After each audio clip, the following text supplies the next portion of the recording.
ఎప్పుడైతే మనం యేసు ప్రభుని మన స్వంత రక్షకునిగా అంగీకరిస్తామో, ఇది మనసుతో చేసేది కాదు. ఈ క్రియ మన హృదయం, మన మన ఆత్మలో జరిగే క్రియ. అంటే ఈ స్వభావం మారుతుంది. పాపి స్వభావం నుంచి నీతి స్వభావం మనలో స్థిరపరచబడుతుంది. నీతి స్వభావం అనేది దేవుని స్వభావం. హల్లెలూయా.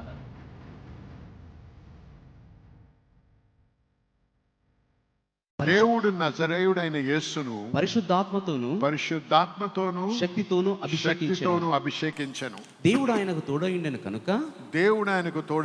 కనుక ఆయన. ఇప్పుడు యోహాను 20:21 చూద్దాం. As my father sent me, even so send I you. నా తండ్రి నన్ను పంపిన రీతిగా నేను మిమ్మల్ని పంపుచున్నాను. నా తండ్రి నన్ను పంపిన రీతిగా నేను మిమ్ములను పంపుచున్నాను. ఇక్కడ చూసారా, అపోస్తల కార్యం 10:38 ఏముంది? దేవుడు యేసు ప్రభుని పరిశుద్ధాత్మ చేత అభిషేకించి ఒక కార్యము జరిగించడానికి పంపించాడు. అదేంటి?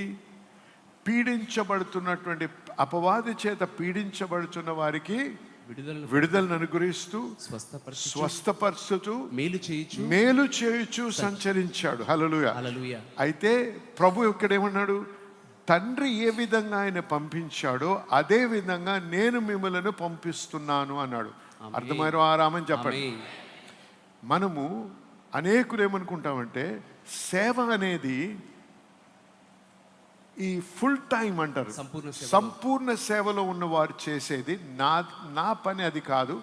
నా పని ఆదివారం సంఘానికి వెళ్ళాలి, వాక్యము వినాలి, నా దశమ భాగము లేకపోతే నా విత్తనం విత్తాలి, ప్రార్థన చేసుకోవాలి, బైబిల్ చదువుకోవాలి, కానీ నా వ్యాపారంలో నేను ఉండాలి అంతే అని మట్టుకే ఆ రకమైన అర్థము చేసుకొని ఆ రకమైన మనసుతో జీవిస్తూ ఉంటారు. ఇక్కడ మనం గ్రహించాల్సింది ఏంటంటే, నువ్వు ఏ వృత్తిలో ఉన్నా, ఏ వ్యాపారంలో ఉన్నా, ఎటువంటి పనిలో నువ్వు ఉన్నా, ప్రాముఖ్యంగా నువ్వు దేవుని కొరకు సజీవుడిగా ఉన్నావని మర్చిపోవద్దు. ఆమేన్. హల్లెలూయా. మనం ప్రాముఖ్యంగా దేవుని యొక్క ఉద్దేశాలు, దేవుని యొక్క క్రియలు, దేవుడు మనకు అప్పచెప్పిన బాధ్యతను వహించి ఆ యొక్క క్రియను పరిపూర్ణం చేయడానికి ఇక్కడ ఉన్నాం. హల్లెలూయా. మన కొరకు మనము జీవించడానికి కాదు, కానీ ప్రభువు కొరకు జీవించాలి. అర్థమైన వారామేనండి. ప్రభువు కొరకు జీవించాలంటే ఏ విధంగా యేసు ప్రభు జీవించాడో ఆ విధమైనటువంటి మనస్తత్వము కలిగి, ఆ విధమైన హృదయము కలిగి, ఆ రకంగా మనం ప్రభువు కొరకు జీవించినప్పుడు దేవుడు గణపరచబడతారు. మనం బహుగా ఫలించినప్పుడు తండ్రి గణపరచబడతాడని వాక్యం యోహాను సువార్త 15వ అధ్యాయంలో వ్రాయబడింది. ఆమేన్. అయితే మనము తెలుసుకోవాల్సింది ఏంటంటే, ఇక్కడ మనము యేసు ప్రభు మన మాదిరిని మర్చిపోవద్దు. మన బాధ్యత ఆదివారం సంఘానికి రావడం మట్టుకే కాదు. మన బాధ్యత యేసు ప్రభు మన మాదిరిగా ఉంచుకొని ఆయన వలె జీవించాలి, ఆయన వలె క్రియలు జరిగించాలి, ఆయన వలె వాడబడాలి. హల్లెలూయా. నువ్వు ఎంత గొప్ప వ్యాపారంలో ఉన్నా, ఎంత గొప్ప అధికార స్థితిలో ఉన్నా, నీవు ప్రాముఖ్యంగా నువ్వు డాక్టర్ అవ్వచ్చు, లేకపోతే ప్రొఫెసర్ అవ్వచ్చు, లేకపోతే లాయర్ అవ్వచ్చు, ఏదైనా సరే ఎక్కడ నిన్ను దేవుడు ఉంచాడో ఆ పరిస్థితిలో నువ్వు దేవుని క్రియలు కార్యాలు జరిగించాలి. హల్లెలూయా. బి ఈ ఇమిటేటర్స్ ఆఫ్ గాడ్ అని ఉంది. అంటే దేవుని పోలి నడుచుకోండి. ఇక్కడ ఎవరిని పోలి నడుచుకోవాలి మనము? యేసు ప్రభు. అందరు చెప్పండి, యేసు ప్రభు. ఇప్పుడు ఇంకో వచనం చూద్దాం. ఇక్కడ ఎఫెసీయులకు రాసిన పత్రిక 5వ అధ్యాయం 1వ వచనం. కావున మీరు ప్రియులైన పిల్లల వలె. ఇక్కడ ఎందుకు రావటం లేదు? స్క్రీన్ మీద వచ్చిందా? కావున మీరు ప్రియులైన పిల్లల వలె దేవుని పోలి నడుచుకునుడి. హల్లెలూయా. దేవుని పోలి నడుచుకునుడి. దేవునిలా నడవాలా? నడవలేకపోతే దేవుడు ఎందుకు అడుగుతున్నాడు నడవమని?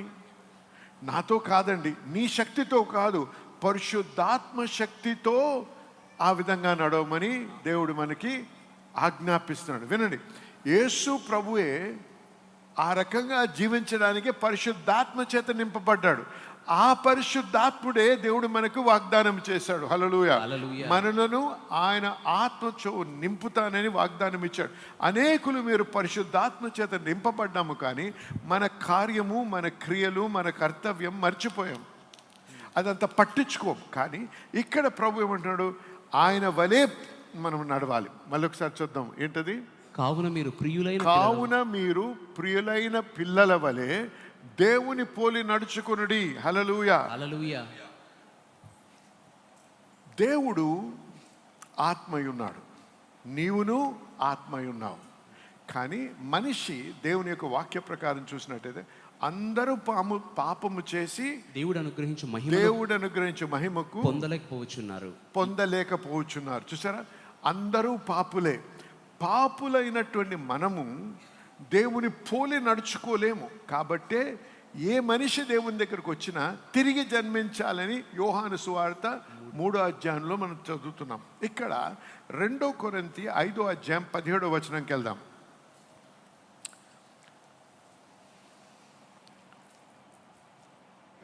ఎవడైనను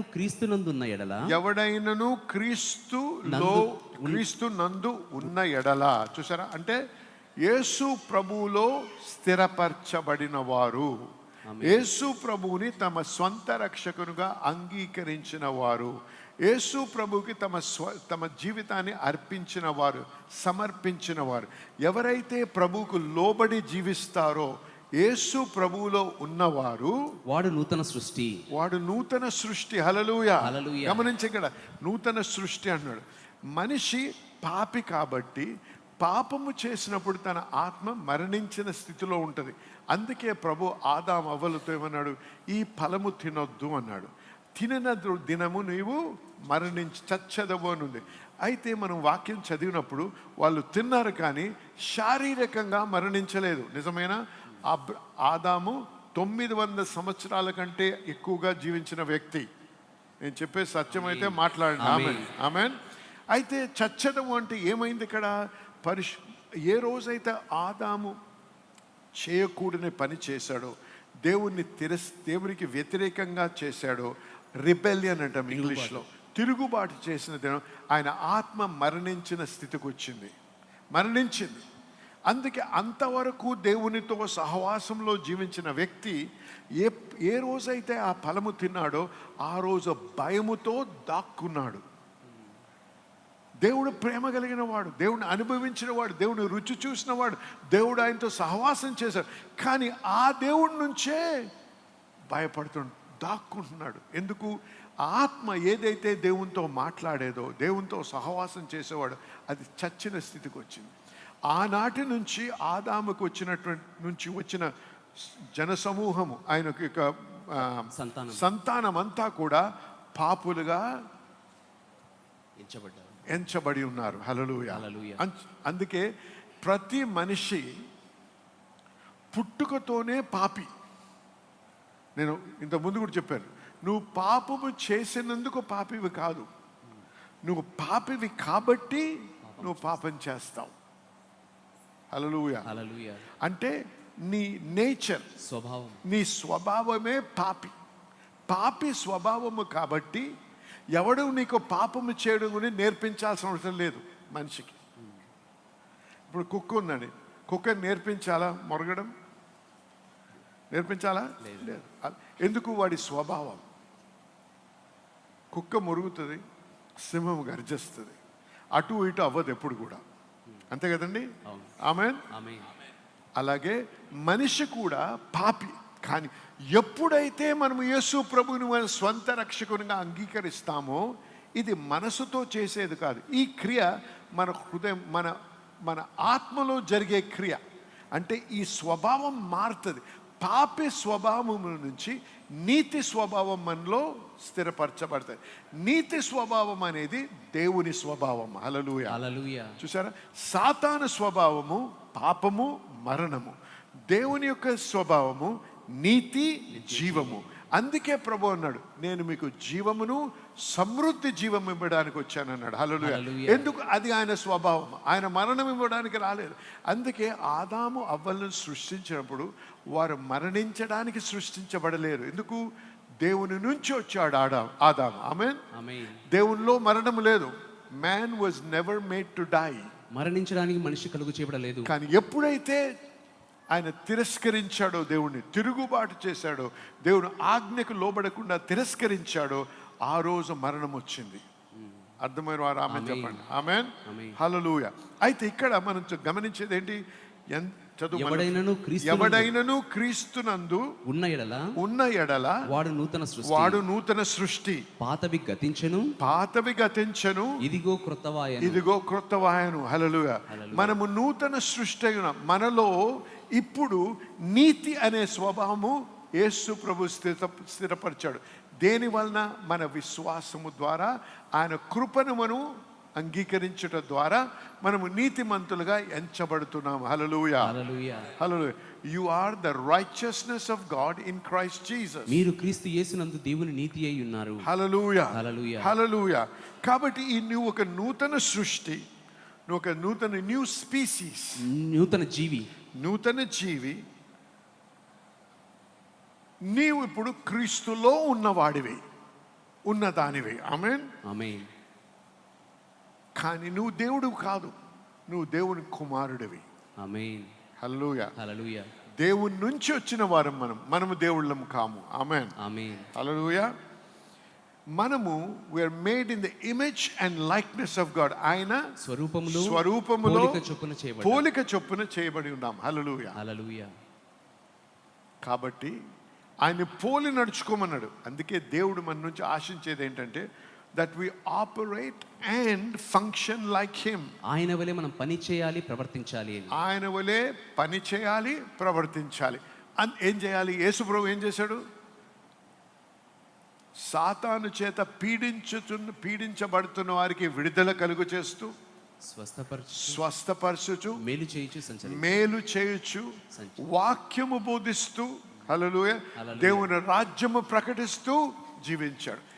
మనం ఎక్కడ ఉన్నా, ఏ పనిలో ఉన్నా, ఏ వ్యాపారంలో ఉన్నా కూడా ఇది మన ప్రాముఖ్య బాధ్యత అని మర్చిపోకండి. హల్లెలూయా. హల్లెలూయా.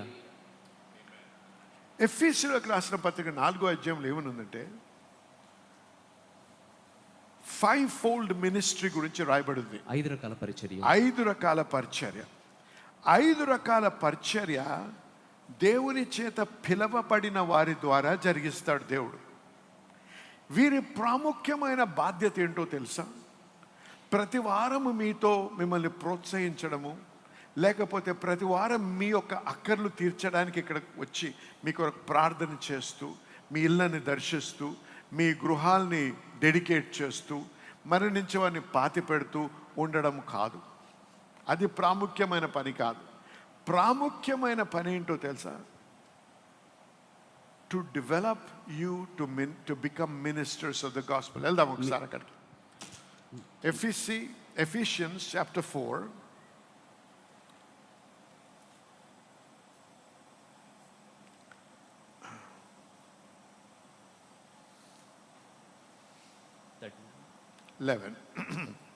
ఓకే, తెలుగులో 39 ఉంటుంది.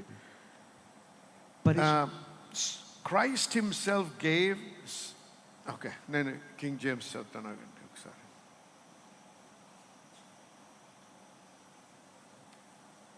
He gave some apostles, some prophets, some evangelists, some pastors, some teachers. కొందరిని అపోస్తలులు గాను, కొందరిని ప్రవక్తలు గాను, కొందరిని సువార్తికులు గాను, కొందరిని కాపరులు గాను, ఉపదేశకులు గాను నియమించెను. ఎందుకు? For the perfecting of the saints, for the work of the ministry, for the edifying of the body of Christ. పరిశుద్ధులు సంపూర్ణమగునట్లు క్రీస్తు శరీరము క్షేమాభివృద్ధి చెందుటకు పరిచర్య ధర్మము జరిగించుటకు. పరిచర్య ధర్మము జరిగించుటకు. విన్నారా? పరిచర్య ధర్మము 13.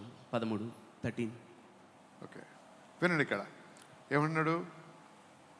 ఈ 5 రకాల పరిచర్య చేసేవారిని దేవుడు సంఘానికి ఇచ్చాడు. ఎవరు వారు? అపోస్తలులు, ప్రవక్తలు, సువార్తికులు, పాస్టర్లు, బోధకులు. ఈ 5 రకాల పరిచర్య. ఈ 5 రకాల పరిచర్యకి దేవుడు ఎన్నుకుంటాడు. అందరూ కాలేరు. లేకపోతే ఒక బైబిల్ కాలేజ్కి వెళ్ళి వారు అవ్వలేరు. మనం అలా చేస్తాం, కానీ పిలుపుతో రావాలి వీటన్నిటికీ, ఈ 5 రకాల పరిచర్యకి. ఇంకోటి ఎందుకు ఇచ్చాడంటే వీరందరినీ for the perfecting of the saints, పరిశుద్ధులు సంపూర్ణమగునట్లు. మీరు పరిపూర్ణ అంటే వాక్యములో దేవునిలో బలపడి ఎదుగుతూ ఉండాలి, ఆత్మీయంగా ఎదుగుతూ ఉండాలి. మీ అక్కర్లు తీర్చబడ్డానికే రాకూడదు ఇక్కడ, మీ స్వస్థత కొరకే రాకూడదు, మీ ఆరోగ్యము కొరకే రాకూడదు, మీ యొక్క సంపద కొరకే రాకూడదు. అవన్నీ దేవుడు అనుగ్రహిస్తాడు. కానీ ప్రాముఖ్యంగా దేనికి రావాలి? ఆత్మలో బలపడాలి, వాక్యంలో స్థిరపరచబడాలి, దేవునికి ఇంకా సన్నిహితంగా జీవిస్తూ ఆయన పిలిచిన పిలుపుని పరిపూర్ణము చేయడానికి నేను నేర్చుకోవాలనే ఆశతో రావాలి. హల్లెలూయా. అర్థమైతే మళ్ళీ ఆమేన్ చెప్పండి. ఆమేన్. మర్చిపోకుండా నేను చెప్పేది, నీకు ఒక బాధ్యత ఉంది. ఏ విధంగా అయితే చిన్న పిల్లలు మనం ఏం చేస్తాం, బలవంత వారికి ఇష్టం ఉన్నా లేకపోయినాక బడికి పంపిస్తాం. ఎందుకు? వారి జ్ఞానములో ఎదగాలని, వారు రేపొద్దున మంచి పౌరులుగా ఉండి మంచి విజయవంతమైన జీవితము, మంచి సమృద్ధి సుఖముతో వారు జీవించాలని నేర్చుకోవడానికి మనం బడికి పంపిస్తాం. సత్యమేనా? ఆమేన్. ఆమేన్. ఆమేన్. అలాగే దేవుడు మనల్ని పిలిచాడు, నిన్ను పిలిచాడు. మీ పక్క వారిని చూసి చెప్పండి, దేవుడు నిన్ను పిలిచాడు అని. God he's called you. నేను 5 రకాల పరిచర్యకు పిలవలేదు, కానీ పరిచర్యకు పిలిచాడు. ప్రతి ఒక్కరూ నేర్చుకోవాల్సిన ప్రాముఖ్యమైన విషయం ఏంటంటే, నీకు దేవుడికి బాధ్యత ఇచ్చాడు. ఆ బాధ్యత పరిచర్య. పరిచర్య చేయక ముందు నీవు దేవునిలో బలపడాలి, వాక్యంలో బలపడాలి, వాక్యంలో స్థిరపడాలి, దేవుణ్ణి తెలుసుకోవాలి, ఇంకా అన్యోన్యతలో ఎదగాలి. ఎందుకు? ఆ విధంగా ఎదిగినప్పుడు అభిషేకము నీ మీద వచ్చినప్పుడు నీకున్న వాక్య జ్ఞానముతో ఇతరులకి పరిచర్య చేస్తూ అనేకుల్ని దేవుని దగ్గరికి నడిపించగలవు. ఆమేన్. చూసావా? మమ్మల్ని ఎందుకు పిలిచాడు దేవుడు? నన్ను ఎందుకు పిలిచాడు? మీ ఇళ్ళని దర్శించడానికే కాదు, లేకపోతే మీకున్న అవసరాల గురించి ప్రార్థన చేయడం కోసమే కాదు, లేకపోతే మీ గృహాలని డెడికేషన్ చేయడానికే, మీ కొత్త కార్కి డెడికేషన్ చేయడం, ఇవన్నీ చేయొచ్చు. అది మా ప్రాముఖ్యమైన పని కాదు. మా ప్రాముఖ్యమైన పని మీరు ఎదగాలి దేవునిలో. అందుకే ప్రతి వారము వరుస తప్పకుండా ఆలయానికి రమ్మని ప్రోత్సహిస్తుంటాం. ఎందుకు?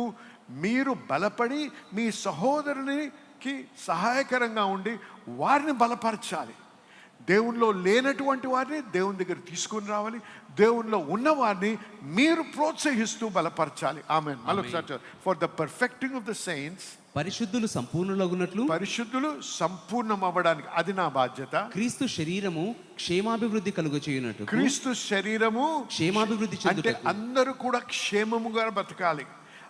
అందుకే ఈ బోధిస్తుంటాం, అబండెన్స్ అని, లేకపోతే సమృద్ధి, లేకపోతే స్వస్థత, నీ విడుదల, విజయం, ఇవన్నీ ఎందుకు బోధిస్తున్నాం?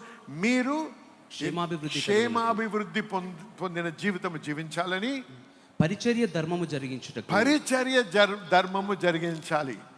ఈ పరిచర్య ధర్మం అనేది ప్రతి ఒక్కరి బాధ్యత. హల్లెలూయా. హల్లెలూయా. హల్లెలూయా. హల్లెలూయా. పరిచర్య ధర్మము నీ బాధ్యత అని మీ పక్క వారికి చెప్పండి. అర్థమైంది మీ అందరికీ? నేను హౌస్ వైఫ్ అండి, నేను ఇంజనీర్ అండి, నేను డాక్టర్ అండి, అవన్నీ అవ్వచ్చు, కానీ నీ పరిచర్య ధర్మము నీకుందని మర్చిపో. ఈ పరిచర్య ధర్మంలో నువ్వు బలపడాలని చెప్పే మేము అనేక ప్రోగ్రామ్స్ రన్ చేస్తాం, బైబిల్ స్కూల్ రన్ చేస్తాం, ఫౌండేషన్స్ అంటాం, ప్రేయర్ క్లాస్. వాటన్నిటికీ ఎవడెళ్తాడండి, సంఘానికి వెళ్తే చాలు అనుకుంటారు. ఎందుకు?